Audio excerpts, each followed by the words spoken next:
Welcome back to the JP and Trav Show on the JP and Trav YouTube channel. As always, it's your host with the most, JP.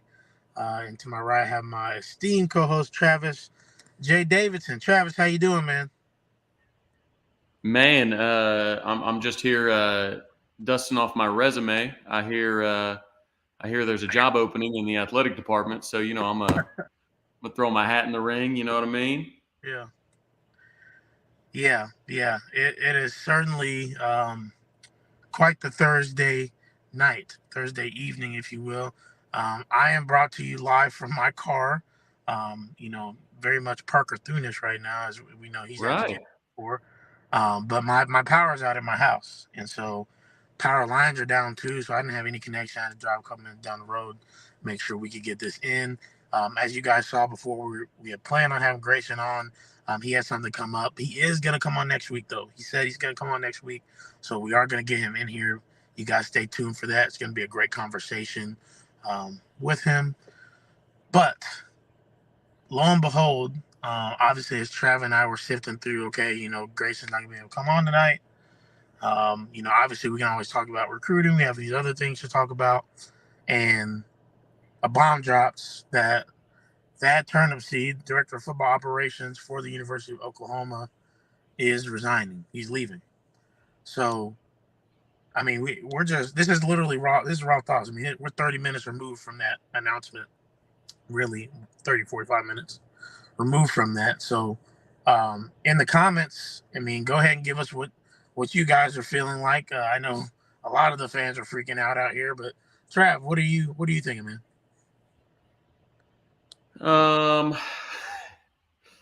Man, obviously hit out of nowhere. I start getting all kinds of text messages, Cap, TJ, you, everybody like, oh my God. I thought it was the carry-on news that he was going to be decommitting from Texas Tech. And I'm like, yeah, man, I guess that's big news, 4-star wide receiver, decommitting, maybe OU leads. And then I looked at the link and I was like, oh, okay. So this is my thought process on it.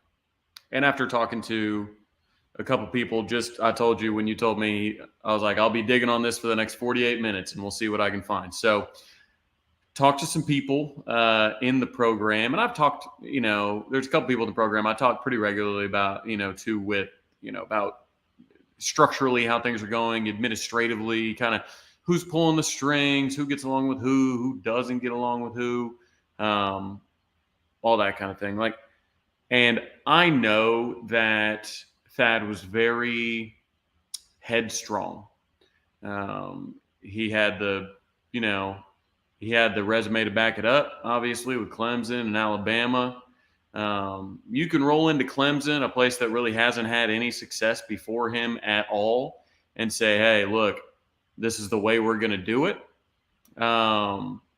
You can't quite do that at Oklahoma as much. I do think, and TJ brings up a good point, he had two objectives. The two objectives that he had, and he had a 2-year contract. It's important to remember, everybody, he had a 2-year contract. Now, his job when he came in was to secure approval and funding through the Board of Regents for a new football facility. That's what he did at Bama. That's what he did at Clemson. And he did that. The next stage, and he had been called an efficiency genius by one of the athletic department directors, if you will, had called him an efficiency genius. So he helped out with the architectural plans. We all saw that video of the gorgeous facilities. We all know that those aren't the actual ones that they're choosing, but those did go public. I feel like those went public because they weren't the bid that got selected. Now, they accepted a bid. So of the two things, like TJ points out, that he had to do in the first 2 years was get funding and get it approved by the by the Board of Regents and accept an architectural bid. Those two things happened. I don't think that those two things, like, I don't think it's a coincidence that those plans leaked, or I don't even want to say leaked, like, because it's not like they've been taken down. Like, those plans were posted to YouTube and OKC Talk and all these things. I don't think it's a coincidence that happened and then Thad resigned. Like, I think he was like, you know what, I'll be here through the plans. I got 6 months left on my deal. I'm getting out of here. I don't buy that it was a 100% family thing. I think legitimately probably some people didn't get along, but it is what it is. So, I mean, he had nothing to do with recruiting. He had nothing to do with roster building. He had nothing to do with transfers. He didn't have anything to do with really a lot of things. But, you know, everybody's like, hey, look, everything sucks. Thad's gone now. What are we going to do? Does anybody know what Clark Stroud did? Like, legitimately, outside of the karaoke videos in his car? Like, does anybody know what he did? Well, no, he left. Like, Thad has accomplished more in his time by getting the approval for the new build and by getting the architectural plans fulfilled. That's why he was on a 2-year contract. That's why his contract wasn't, hey, until we win a national championship. Like, it's incredible. It's Thad Turnipseed did his job. Now, was his job cut short and was he a pain to work with sometimes? Oh, absolutely. Absolutely. But he's the same guy that worked at the last two places and it worked out fine. And unless y'all know something I don't, and we're now throwing out those architectural plans and now we're not getting all of the things that he made sure we're getting, then if y'all know that and I don't, then feel free to put it in the comments. But just saying. Yeah, it's certainly, again, as you said, definitely good to hear some of those things you had mentioned. And for those fans who are in here that, you know, are freaking out or feeling like, man, is the sky falling? Is, you know, as we know, you fans, you know, for good and for worse, for better or for worse, can overreact to things a lot. So, um, not that there's not that it's not a loss, right? But at the end of the day, as you said, he came and did what he was supposed to do.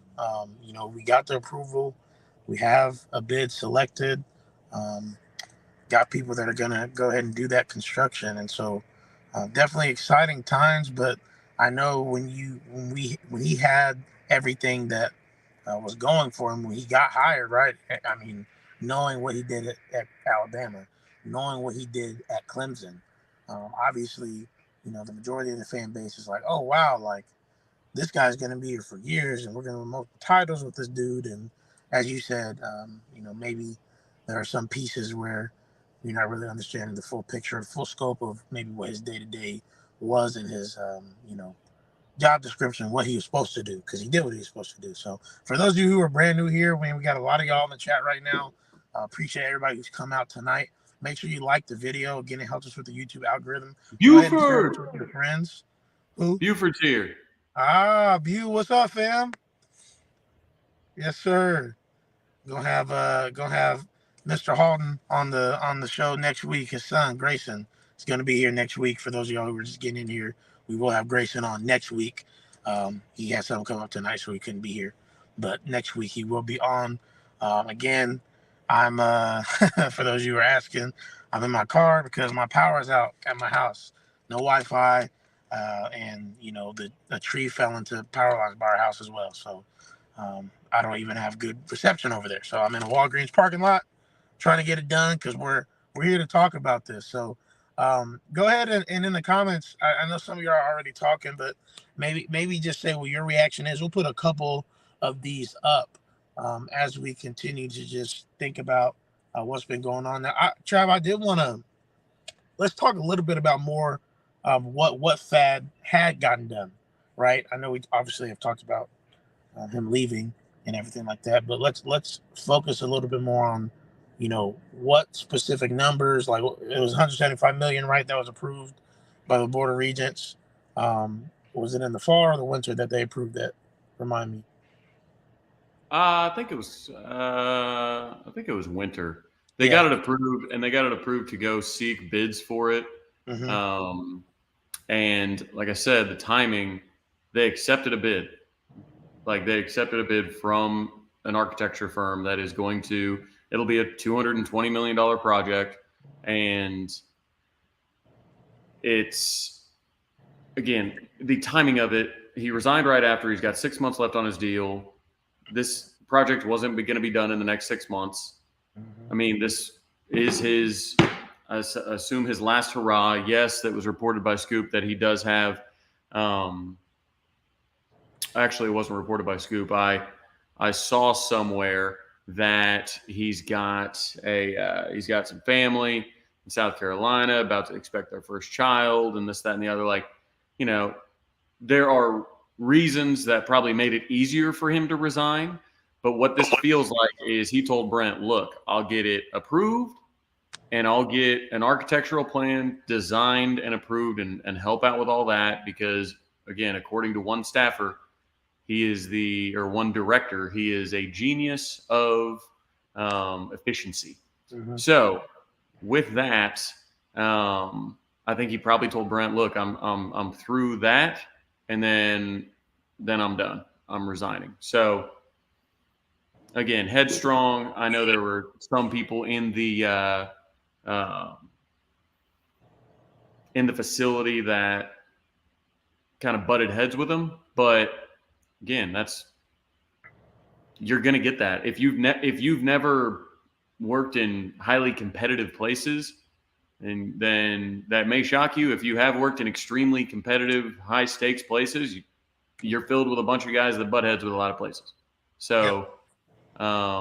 No, I don't think that. I don't think that compliance kicked him out.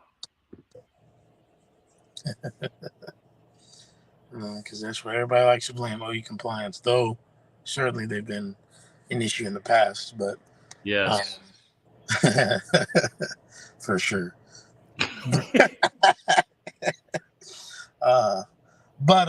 Yeah, man, it's certainly going to be interesting just to see,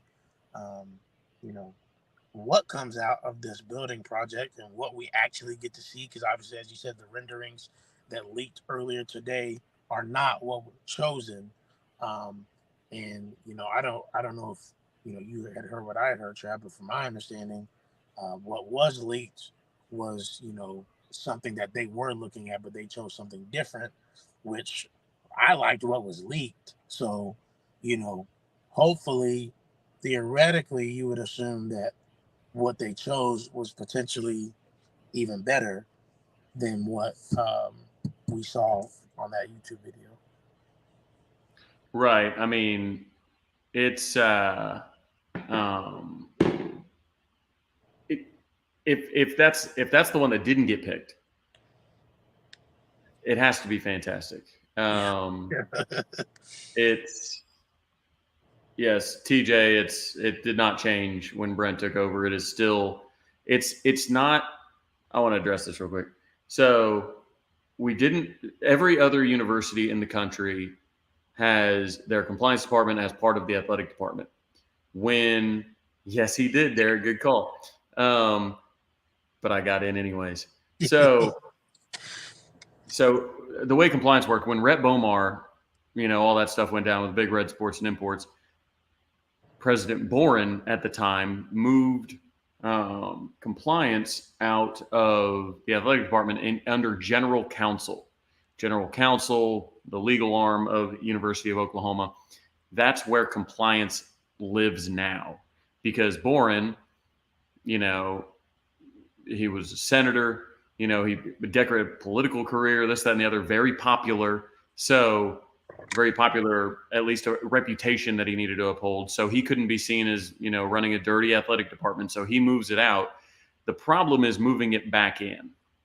That's the problem.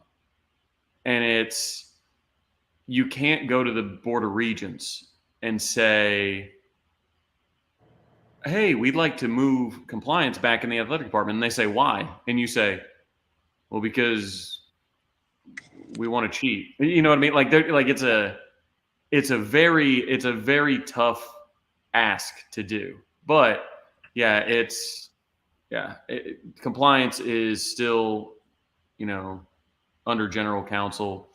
It is what it is. Who knows? You see what's happening at Georgia. Maybe it's a good thing because Georgia acting a fool right now, and they're on every front page. I get they're winning national titles, but I'm not sure that's why they're winning national titles. Yeah.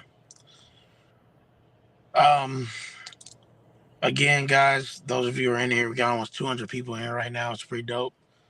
Make sure you like that button before you head out, or as you continue to sit with us, hit that like button, and also make sure you subscribe to the channel. Definitely appreciate everybody who's in here. Let's open it up for some questions, man. I'm sure a lot of people have questions about what's going on now, but also some other stuff. Let me just say too, for those of you, I see those of y'all who were talking in the chat about you want to have a free fall because Thad's leaving, and Kirby, you're my guy, but he's saying we're celebrating 3 stars and our recruiting is mid and we're this and we're that. Like we got to calm down, y'all. Like it is not like it is not that bad. Like July, as we said last year, July will be good for Oklahoma football. It happened last year. It's on the same trajectory this year. And again, I believe that you will see improvement in the football team this year, which, again, will help with recruiting. But we're in so many of these battles, even having had a 6-7 season. So, like, I don't know. From my perspective, at least, Trav, and I'll let you speak to this. I guess I don't understand why we have so many people who want to be negative. I know we're called the Sunshine Pumpers. I get that. I know we wear that tag, but like, I don't like to be negative about stuff until like it's actually in front of my eyes. Like we just had the number 4 recruiting class through a 6-7 season. Like it didn't free fall. We had a number 4 recruiting class, the best recruiting class we've had, since 247. Everything was a thing this year. Like it just happened. So I don't know. All the negativity just cracks me up because I'm like, hey, let it fly. Like, that's fine. If you think that Turnipseed resigning 6 months before his contract was up, cool. Like, facility got approved, architectural drawings got approved. Like, is what it is. Like, we're getting at like, if you just said, hey, this guy that Turnipseed, he's gonna, and you just got leaked a video of that facility on the day he got hired. The day he got hired, if you saw that YouTube video get leaked and say, this isn't the exact thing, but we accepted a bid that we think is better than this, then you would have said, you could be gone next week. If you get that for us, you've done your job. Like, but when it like, that's what's so funny is the dude had 6 months left on his contract. He was never going to be here to oversee the construction anyways. Yep. Like he came and did his job. He everything's fine. Now, as far as the recruiting goes, we're fine. We're fine, y'all. I mean, I think we will have another top 10 class at minimum. We can, let's see, what's the date today? The 29th, June 29th. We can come back to this. I think we have another top 10 class. And I won't be able to see all the live comments, I don't think, but it is what it is. I mean, you got people out here questioning Billy Bimbo, saying that he lost. Here's the thing, though. I do know a lot of people that question Bill Bimbo joined Twitter in April of 2023. There are a lot of people that look at stars, and if so, welcome to Twitter. It's a great time. But if you're so beholden to stars, Bill Bimbo may not be the guy for you. If you are actually, I'm gonna read something real quick. Kirby, if we have a 7-win season again, then we should fire Brent Venables. There you go. Not with this schedule. Better not. Let's see. So I'll find this. Okay, I gotta read this. I gotta read this to you because it's amazing. Go ahead. So we know that Bill Bimbo was hired in 2013. So um, this was with him on the staff over the last 8 years. OU ranks first nationally in total offense and pass efficiency rating, second in scoring offense and passing yards per attempt, third in yards per rush, and fifth in completion percentage and yards completion. The Sooners are the only program in the country to rank in top 10 in rushing offense and passing offense during that span. He's produced the Big 12 Offensive Lineman of the Year in each of the 2016, 2017, 2018, 2019, and 2020 seasons. Obviously, Joe Moore, he just got a first-round pick, all that kind of stuff. Like, that being said, I do not worry about Bill Bimbo. Not in the least bit. He could miss on his first 100 targets. I don't care. Bill Bimbo is going to put out an offensive line out that is going to be good. It's going to be really good. He has never had a bad one. In fact, he's had more elite ones. He's had more nation's best ones than bad ones. So I don't know. It's not a that's not a something that I'm willing to do is go down the road with Bill Bimbo saying he just hasn't figured it out. And I think the combination is you want stars and development, right? Like, no, I don't think Bill Bimbo has ever had a bad offensive line.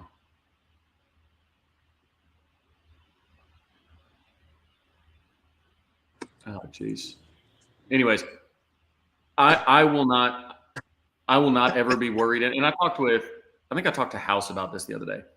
I will never be worried about the offensive line as long as Bill Bimbo is coaching. So House divided. We can talk about we can talk about his recruiting. We can talk. He's the only coach on the staff I'll say that about too. He is more proven than any coach on the staff. That's including Bates, who was recruiter of the year and has put dudes in the NFL. That's including Brandon Hall, who built a great defense at Troy. That's including Emmett Jones, who had good runs at Kansas and at Texas Tech. That's including Jeff Levy, who's been all over putting up good. Bill Bimbo has earned the benefit of the doubt more than any of them. So the idea of, oh, does he know we're joining the SEC? Yes, he's very familiar. I think his offensive line did great against when Baker's here with his offensive line. I mean, did you not see Rodney Anderson rush for 200 yards? Well, I mean, like, Creed Humphrey's the best center in the league right now. Orlando Brown just got $100+ million. Ben Powers just signed a huge contract with the Broncos. Like, I just how can a dude and also like Rashid says, like, I know he's probably saying this as a joke. Bray Walker's a stud. Of course he wasn't a stud. But the same people that'll say we need to go get more Bray Walkers and less Ben Powers, and I know it's a numbers game, you want higher-rated kids. I understand you want higher-rated guys. But if Bill finishes this cycle with, I don't know, 3 4-stars, is that going to be enough? 2 4-stars, is that going to be enough? I mean, he went out and got 2 all-conference guys. Yeah. Like, he went out and got 2 all-conference guys in the portal. Like, I don't know why he can't land anybody now, but I can tell you that I'm not worried about it. And if you all want to worry about Bill Bimbo, then knock yourselves out. Because as far as I'm concerned, it's wasted time. Yeah. I mean, he just Anton Harrison just went first round. Like, did we see that? And Caden Green's like his top rated guy outside of Bray Walker, but again, we talked about that. Yeah. Caden Green's his top rated guy. He's got impact. He'll be on the 2 deep as a true freshman. Like, I don't know. Jacob Sexton has a bright. Jacob Sexton would be starting in his second year as starting as a redshirt freshman. And so you're going to have a guy on the 2 deep as a true freshman, another guy starting as a redshirt freshman that were highly ranked guys. And Jake Taylor, he's got versatility all over the line. Like, yeah. Yeah. All right, let's get some. And also, I'll add, it's not being a sunshine pumper to say that Bill Bedenbaugh's offensive lines have been good. Yes. That's backed up in data. Also, and here's my biggest thing, and Trav and I have talked about this off air. Like, I really don't feel like it's so much that we're sunshine pumpers. I do feel like we're being honest and fair. Like, if this has happened for 2 or 3 years, like if this is negative for 2-3 straight years, then we're going to be real about it. But I will say Joe John needs to step it up. I agree with that. Joe John needs to step it up. I'm iffy on JJF. I am, and I've said that. But like, if we're going to sit here and be like, after 1 year, and are we just going to automatically? I don't think either of us has said, oh, like everything's going to be perfectly fine. Like, yes, obviously everybody wants to see a step up from last year. Like, we saw pieces of it, but we didn't see consistency. But there's reasons for that. Like, it was the first year we're whole new schemes on both sides of the ball. Obviously, offense was still top 15, but defense, you're going from the simplest scheme probably in college football to one of the most difficult. On top of not having anybody there that knew what they were doing IQ-wise at that level, because for 2-3 years they didn't have to worry about all that. Not saying that they can't do it, but they just didn't have to worry about it. So, like, you had busts, you had some of these different things. You didn't have Jerry Schmidt in there. I mean, you saw what the guys are looking like now. Smitty don't play in the summer. It's year 2. Like, if the same things happen, then you will hear me be concerned for real. But, like, I also don't feel like it's right for us to just freak out and be like, oh, this is all doom and gloom until we, personally see, an 11-win season. I don't feel like that's fair, because you can do that to anybody. Like, you see one negative thing, then everything, the sky's falling down. But then when you see one positive thing, are you going to think that everything's perfect and we're winning a national championship next year? Like, that's just where I'm at on it. No, and also, when given the choice to be a sunshine pumper or a doomer, look, man, I'm in a much better mood when I'm pumping sunshine than I am dooming. So for my own mental health, sometimes I just think everything's going to be okay. I would recommend it to others occasionally. But, yes, Rashid, we will go scorched earth if we win 6 or 7 games. I will. Yeah, I will too. I will. With this schedule this year, there's no way. There's just no way. Yeah, there's no excuses. Thank you, Weston. I appreciate that. That's logic right there. Logic. All right. And Bimbo has never recruited well. Like, here's my thing. Like, he's never, like, when's the, like, the offensive line has been very good. It's been one of the most consistent and best units over the last decade since he's been here. So, and he's never recruited a bunch of 5-stars. He's had 1 5-star ever. And it was Bray Walker who couldn't get on the field. So, why is it that in the year of our Lord 2023, we're like, something's wrong with Biedenbow? He's been doing this the same way for a decade now. Like, where y'all been? Like, Rashid is cracking me up. Rashid's funny. But no, I just, I won't worry about the offensive line as long as he's coach. Yeah. I would recommend some others do the same. It's fine. And if you don't think he's recruiting well, look at the last decade. He's been recruiting pretty much the same for the last decade. So, or we can have this conversation again next year. We'll schedule it. JP, the last show in June next year needs to be complaining about Biedenbow's recruiting. Yeah, on the book. Schedule it. June 30th next year. We're going to be back here. All right, guys. Let's throw some questions in the chat. We got 212 of y'all in here right now. Plenty of time for questions. Plenty of people to ask questions. Ask anything. I don't care. You can ask about that. You can ask about our opinion about Bill Bedenbow, even though we just talked about it.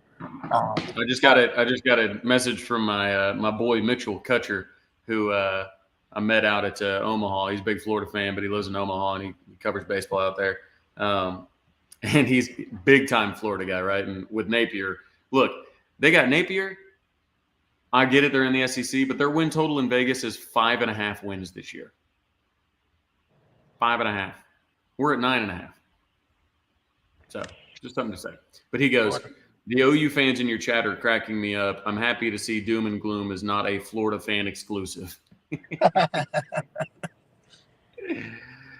Oh, it's funny. I mean, it's all programs that want to win. I get it. Like when you win like Oklahoma has, you're gonna have fans that, and not that we don't have that. We'd have the expectation, but I feel like there just needs to be some reality.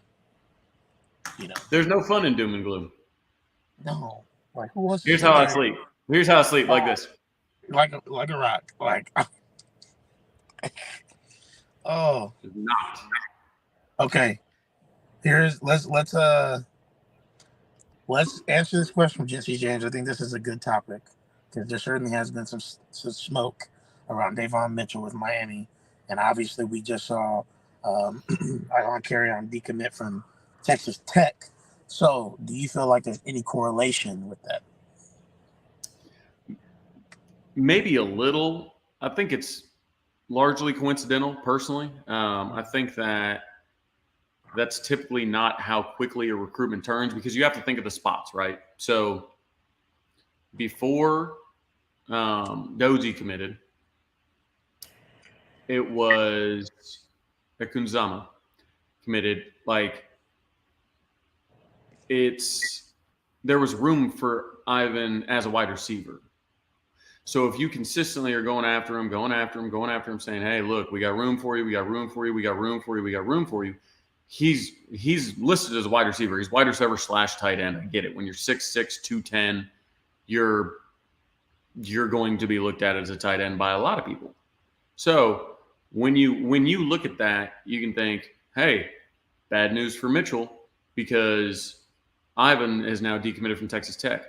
But I feel like if it were a question of him having a spot, like he's had a spot this whole time. Like he could have committed or decommitted before Dozie committed. He could have done that. He's known Emmett for forever. Like he could have made that move at any time. I don't think it's a situation where, and keep this in mind, it is the 29th right now. So in very short time, we will have Von Mitchell's actual decision, like public decision. So why would Ivan Carrion was committed to Texas Tech for a decent amount of time. So timeline wise, why would he, if he was worried about that spot, why would he not wait until just after the 8th when he knew definitively whether he'd have a spot at Oklahoma if that spot was going to be the tight end spot? It doesn't make any sense.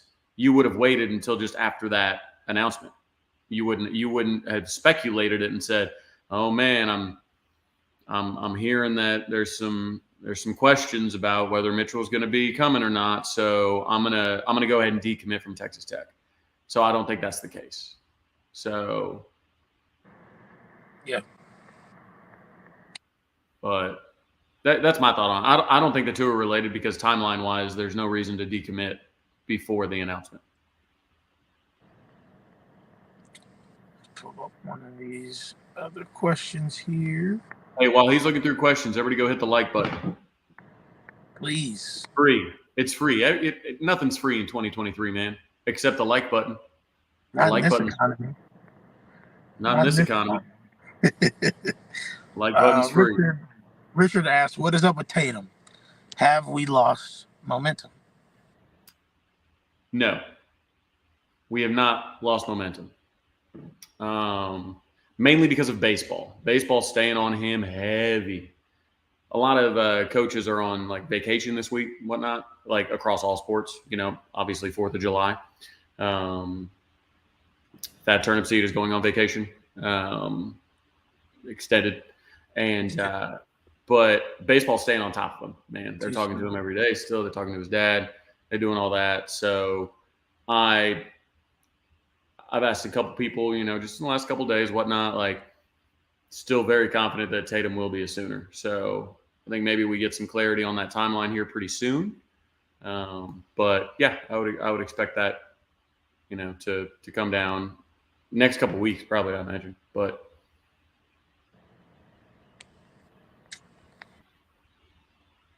outside of the defensive line recruits, who would you fellas like to see commit next?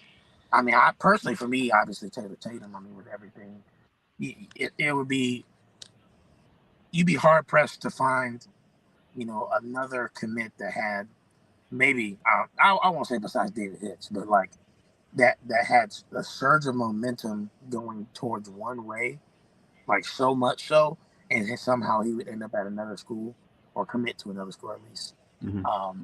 So I would like to see him be the next commit just to get that out of the way, personally. So if we're talking about guys that are like we lead for, we're favored for, and I'm just picking a timeline, if I know that they're going to commit it to OU eventually, and I can just pick who I want to commit the earliest out of those guys that are going to commit, and I don't risk, losing anybody else, I will pick Michael Patterson McDonald, because I think with Xavier Robinson and MPM in the boat, that is the long way to say I want David Stone to commit next. So I'm going to pick Michael Patterson McDonald because I think getting the second of the Oklahoma 4 in the boat would speed up the timeline maybe a little bit. So if I were having to answer that as somebody who I'm not sure about, like if OU's, I know OU's probably not leading, but I know OU has a good chance at this. Terry Bussey, that would be who I want to commit. Kind of, out there, I don't, like I said, I don't think OU is the leader in the clubhouse right now, but I know OU has a shot at him. So he's a take all day. Obviously, I don't care what the wide receiver of the room looks like. I don't care whether they'll put him wherever. The dude's a stud. So at the point of taking Texas Tech seconds, carry on decommitted. Texas Tech didn't tell him to leave. He decommitted from that. Whatever. But yeah, so Terry Bussey, for the people that aren't like really confidently going to OU, and then Michael Patterson McDonald for guys that are, I'm confident they're going to OU, especially with that top 4. Woof.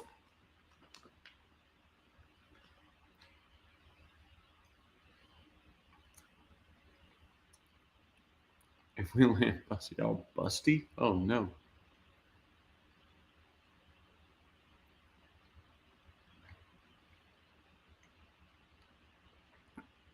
Well, it's funny you say Reagan's is over.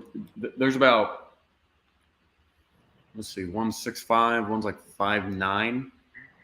They're just completely different people. Maybe you're thinking Carry On, Zach? Zach, you might be thinking Carry On because they're two different. My favorite tuner of all time because Reagan's is a burner, like runs easy 4.3. Okay, that's what yeah, okay, good. Yeah, he's talking Carry On. Yeah, I saw Carry On play at OT7. That bowl cut is pristine bowl cut vibes. But he's good. He's good. Hill 2.0. There you go. Yeah. Your boy got a question for you. What's up, OU letting Carter Nelson go to Nebraska? I thought y'all had to lock down on him.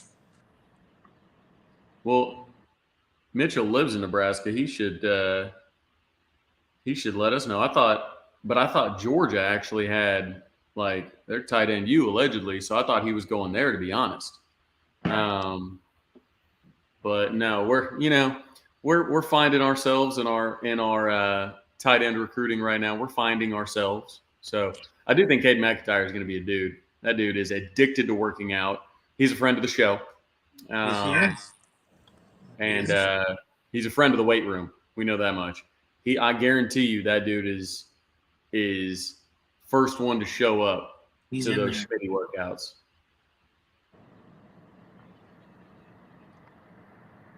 But yeah, Emmett's done a great job. I mean, 2025 is filling up already. You know, 2024 class looks good. Yeah, Emmett's doing a great job. Travis, can we talk about the 2 new commits we just got this week? Absolutely, we can. Absolutely, we can. I am of the camp, if you will, that both of them end up as 4 stars. I know that's big jump. Big jump. I get it.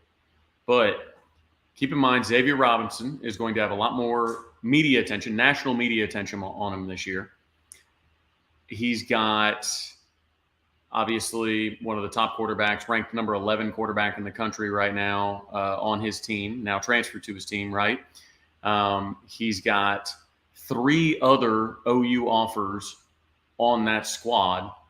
So when you look at that, you're going to have a total of 5 OU offers on the same squad. I don't remember the last time that happened. But they're going to get a lot of attention. I think he has another year where he's pushing 3,000 yards probably going to have over 40 touchdowns. Like, I think he rises, and you don't really see big bodies like that. So I think he rises. And Wyatt Gilmore, Minnesota doesn't have any coverage either, man. First Sooner commit since the 60s. I mean, 6'4", 240. You know, it's very similar to kind of like Colton Bosick. Colton Bosick was ranked a little low. He shot up in the rankings with a good senior year. I think Wyatt Gilmore's going to have a good senior year. TJ mentioned Bosick. I swear I didn't see that first. But, yeah. Zach, you missed the part of the show, I guess, where I said that I don't particularly care about Bill Bimbo's recruiting. I'm going to be fine with it because it's been the same for the last 10 years. So you can take that'll stay in the comments. Can Wyatt Gilmore transfer to Carl Albert too? Absolutely. Yeah, that's there you go. We'll get number 6 on there. I'm definitely going to go see some Carl Albert games this year. Usually I go to I wish I could. Usually I go down to Norman on Friday and then wake up, do radio Saturday. But I think I might go to Norman, pop up for a Carl Albert game up there, and then do radio. But I got to see it.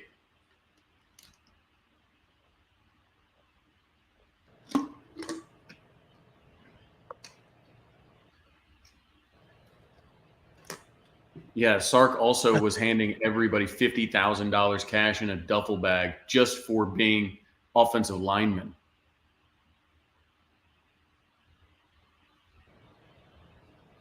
So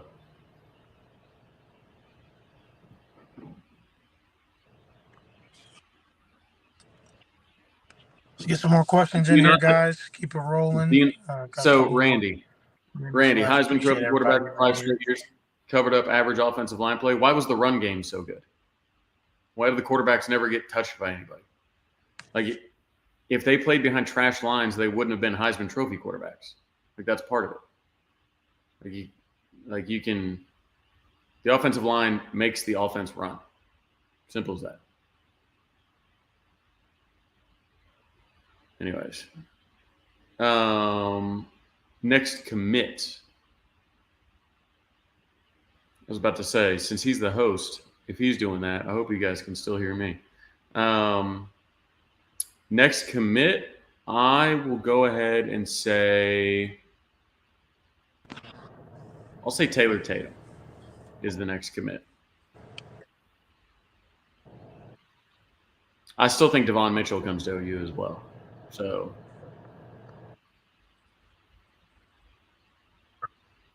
that's something. I still think Winery comes. What percentage would you give that?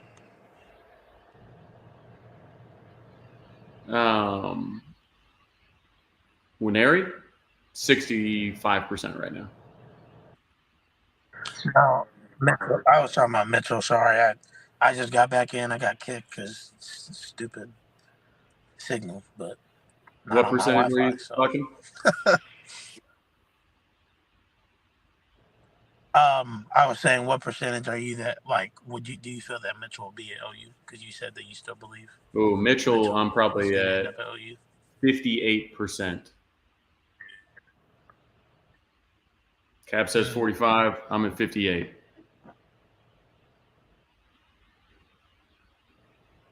I think Xena, OU's in a really good spot for Xena right now. Mozalu. TJ, when you say cap, I'm not sure if you're referring to Captain 405 or cap as in you're saying something that I said is that I'm capping. So you're gonna have to be more clear in your comments. I think he's talking about this comment. Right. But I said If it pops up. I said 58%. So theoretically, I guess he could be saying cap to my 58%. Cap. You got a nice cap on, heavy hitter. That's right. Tell a story behind that. It's nice. But yeah, this it's funny. We talked about that for like 10 minutes, and the rest has been people hating on Bill Bimbo. I know. Can we get some more questions, please? Stop hating on Billy B. Muleshoe so highly highly thought of as a head coach. Hasn't had a complete team since 2017. What would are you saying he had a complete team in 2017? Because I wouldn't even go that far. But yeah, it's only one. I think I saw this on Twitter. Only one head coach that also called plays has won a title in the last 20 years. And that was Jimbo. And he had one of the best teams of all time at that Florida State team with Jameis. Yeah, I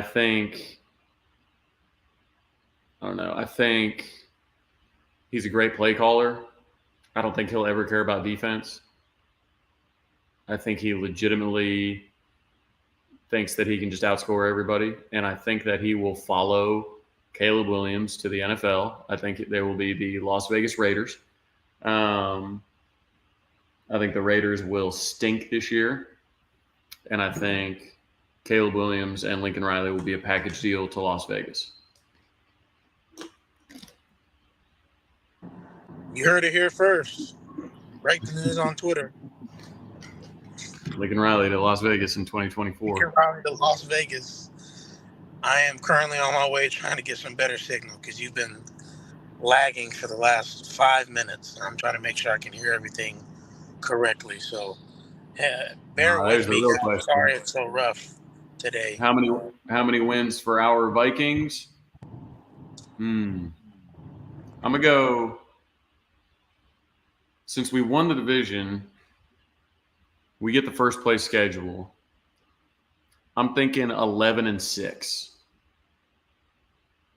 11-6. You heard it here first. I haven't now sat down with the schedule. You just put me on, you put me on the spot here, Mitch, but I'm going to go 11-6. I like this question, Trav. Ooh. Man, it's tough because the easy money's on Jaleel Farook. But if I had to pick one, I would pick Jaleel Farook. But if I had to pick Jaleel Farook or the field, then I would probably bet on the field because I think Andrell Anthony's going to have something to say about it. I think LV Bunkley Shelton's going to have something to say about it.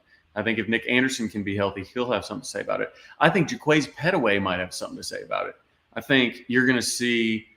I think he's got a legitimate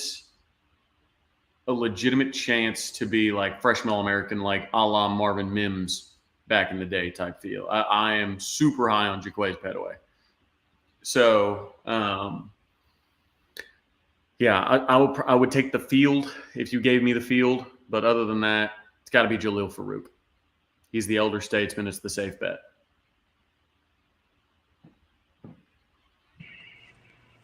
Yeah, I mean, Jaleel Farook, I feel like is the low-hanging fruit, as you said. But, I mean,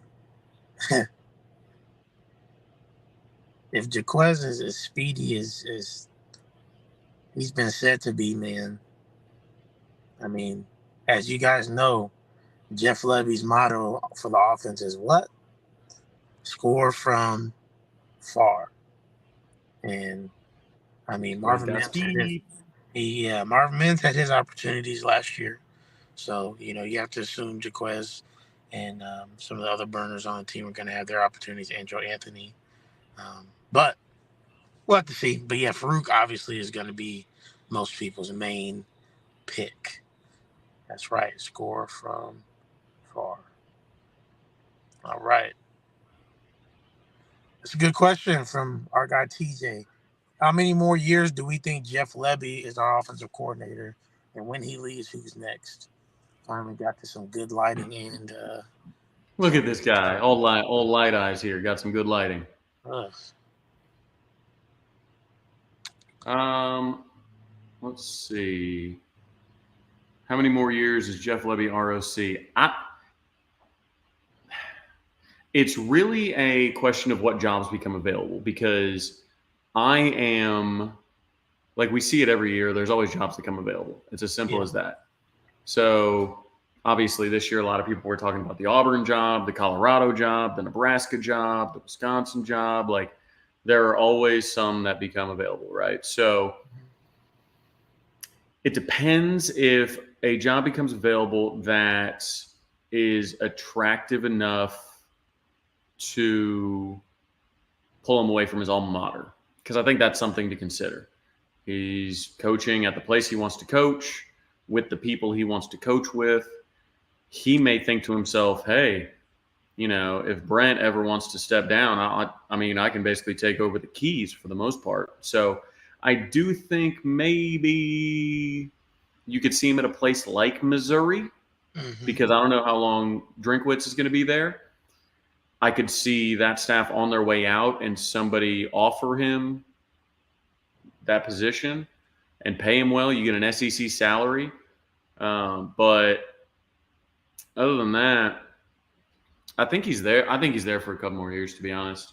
I think he's going to wait until the right job comes, because he can. Like, he's got that time. His name's still good. He still put up a good offense. If he puts up a similar offense this year, there will still be people wanting to come for him. Yeah.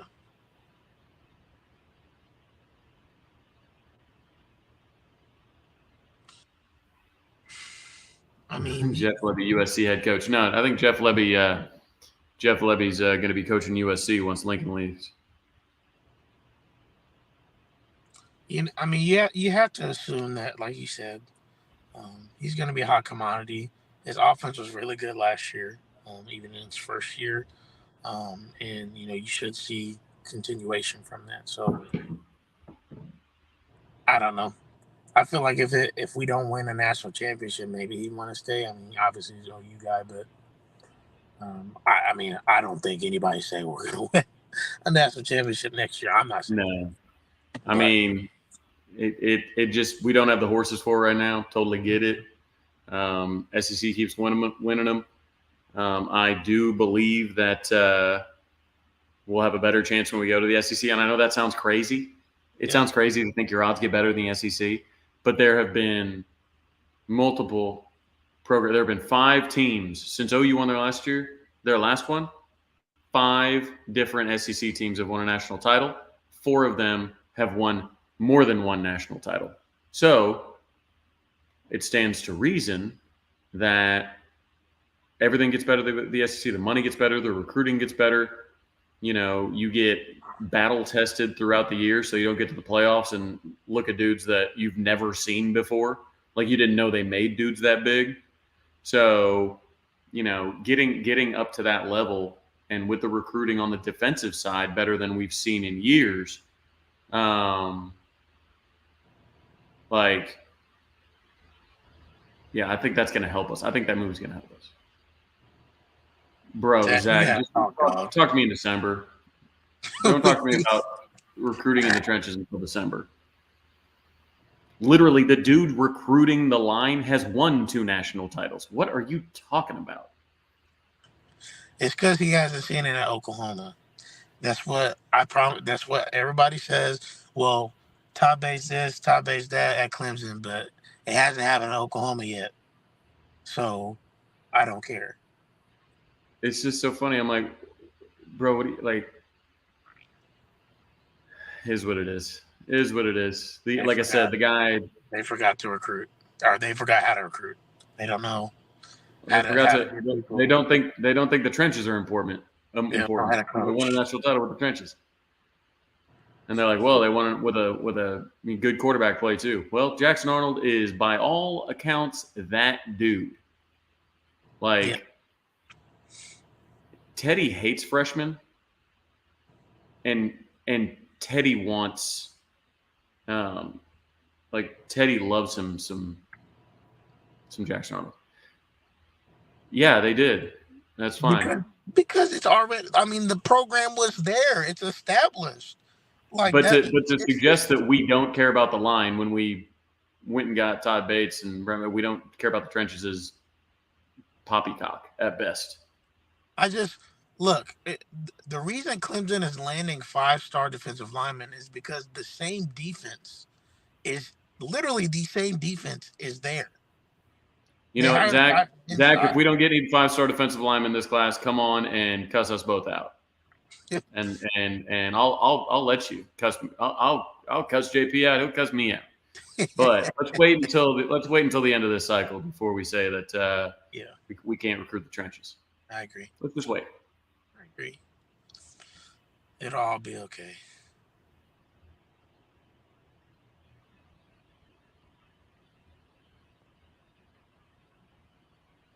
Any other questions, guys?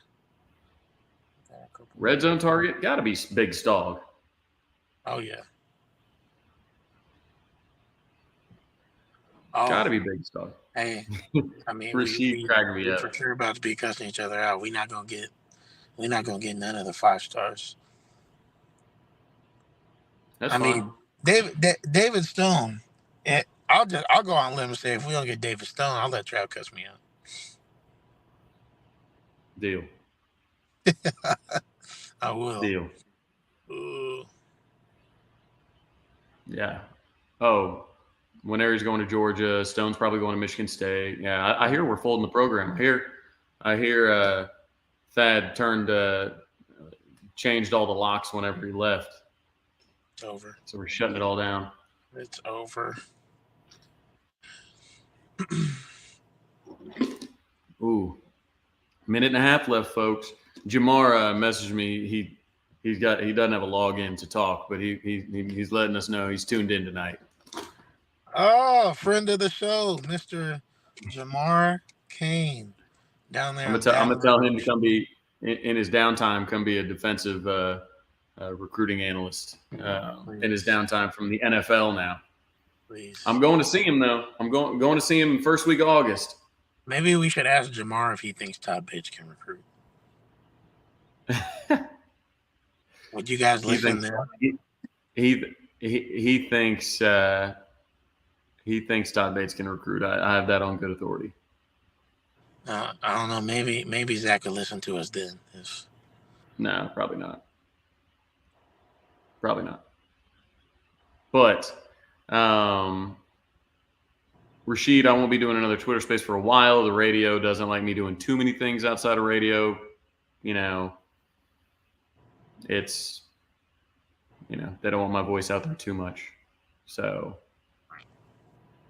now we're replacing Ted Roof. We're off the rails. Yes, Brad, we are going to JUCO. Hey, we announced this at the beginning of the show. Grayson had something come up, but he won't be on next week. He'll be on next week. So, but it kind of worked out because we had plenty to talk about with Thad at the beginning. And then Bill Bimbo can't recruit either. So that's also a portion of the show that you missed, just in case you weren't here. Right. Twitter space sponsored by KREF. We can try that. Oh man, guys, it was super fun tonight. It's probably one of the biggest shows we've had in a minute. And obviously appreciate you guys coming on talking about everything that we had and that happened with that. And we talked about some recruiting as well, but always enjoy everybody that decides to come out. Those of you who are brand new, come on back and see us. I promise I'm not normally in a car moving around.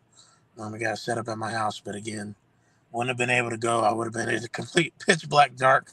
My wife just texted me and said the power's still out. So, Oh no. yeah, so we're gonna have to figure that out. But man, appreciate you guys. Trav, you got anything for the people before we head out? Why don't you lay off Bill Bimbo a little bit, guys? Be nice.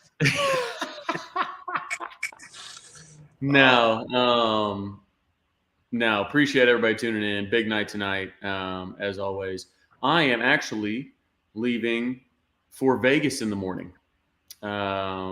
So yeah, Rashid sums it up. I'm leaving for Vegas in the morning. So y'all don't tear the place up while I'm gone. Got some fun dinners planned. It's my boy Moody's birthday, so we're heading out there and kicking it. So like I said, I fly out in the morning. I don't get back till Monday. So please don't tear the place up. You know, the place being OU Twitter and yes, TJ, I will be topless in the pool. I can't speak for any of the other patrons, but TJ, they say what happens in Vegas stays in Vegas. So we'll see. Maybe I'll give a good review of Vegas next week. So, God, JP, what falling apart over here? I know. Listen, we'll do. You know, we did a segment on the show this past season when Trav was traveling with K Ref a little bit, traveling Travis. So hey, we'll bring that back next week. He'll be talking about Vegas. I'll actually be in Miami next week when we're doing our show because the wife and I are going on a cruise that is next Friday, but we'll be in Miami Thursday night. So that's where I'll be doing the show from. Oh, very nice. I'll get some of them Florida Sooners. Oh yeah. Bagman, I wear size 13 shoe. I only answer that because I don't know. Maybe Bagman wants to buy me a pair of shoes. That is a weird question, Rashid. You're right. It's a weird question, but if for some reason I'm getting a pair of shoe out of this deal, it's 13. So, yep. Blake, I love the new facility that got uploaded on Twitter. That's not the actual facility we're getting, but we're getting something close. It'll be fun. But man, hey, on the way out, guys, please just make sure you hit that like button. Just hit it before you exit out. Still 170 of you in here. Hit the like button. And yeah, we just appreciate you guys. Make sure you share. If you enjoyed our content, share this afterwards for the people that are going to be watching it, throughout the weekend and into early next week. We appreciate all you guys. And Grayson will be here next week. So please come in. It's going to be a fun time talking to him about his first year, everything he's experienced, even maybe talking a little bit about what's going on this summer, what his goals are, what the team's goals are for this next upcoming season. And if you've ever talked to or met Grayson, he is a fun personality, definitely a little bit of a fan favorite. Dances, that's his stick. So it should be a fun time next week. Make sure you guys make it out. But without further ado, we'll see you next week. Make sure you hit that like button again. Boomer.